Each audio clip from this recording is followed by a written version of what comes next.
Body వెయిట్‌తో మనము ఆ thyroid pills ఇవ్వాల్సి ఉంటది. 25 ఎంసీజీ, 50 ఎంసీజీ, 100 ఎంసీజీ ఇలా మనకున్న థైరాయిడ్ సివియారిటీని బట్టి ఆ థైరాయిడ్ టాబ్లెట్ ఏసుకోవాల్సి ఉంటది. సో, థైరాయిడ్ టాబ్లెట్‌ని ఎలా వేసుకోవాలి? ఎప్పుడు వేసుకోవాలి? అందరూ కామన్‌గా చేసే మిస్టేక్ ఏందంటే థైరాయిడ్ టాబ్లెట్‌ని సరిగ్గా వేసుకోరు. డ్రగ్ కాంప్లియన్స్ వస్తా ఉంటది.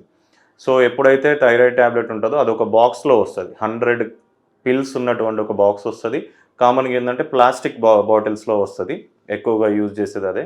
సో, ఎప్పుడైతే ఇది హార్మోనల్ పిల్ కాబట్టి దీని మీద వేడి పడినా, లేకుంటే కూల్ వెదర్ ఉన్నా, ఇంట్లో టెంపరేచర్ ఎక్కువగా ఉన్నా, ఆ బాటిల్‌లో ఉన్న 100 టాబ్లెట్స్ డ్యామేజ్ అయిపోతాయి. సో, డ్యామేజ్ అయిపోయిన టాబ్లెట్ మీరు ఎన్ని రోజులేసుకున్నా నో యూసేజ్. సో, ఏం చేయాలి? ఆ టాబ్లెట్ బాక్స్‌ని మనకు ఎక్కువగా వేడి లేని ప్రదేశాల్లో, ఎక్కువగా ఎండ పడని ప్రదేశాల్లో, ఎక్కువ కూలింగ్ లేని ప్రదేశాలు మన ఇంట్లో పెట్టుకోవాల్సుంటది. కిచెన్‌లో పెట్టవద్దు, టీవీ దగ్గర పెట్టవద్దు, ఏసీ దగ్గర పెట్టవద్దు, ఫ్రిడ్జ్ దగ్గర పెట్టవద్దు. సో, మనకు ఎక్కడ వేడి లేని ప్రదేశాల్లో పెట్టుకోవాలి.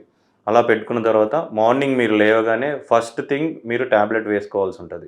వేసుకున్న తర్వాత కొన్ని సిప్ ఆఫ్ వాటర్ తాగేసి 1 అవర్ వరకి ఏమీ వాటర్ తీసుకోవద్దు, ఏం ఫుడ్ తీసుకోవద్దు, ఏమీ తీసుకోవద్దు.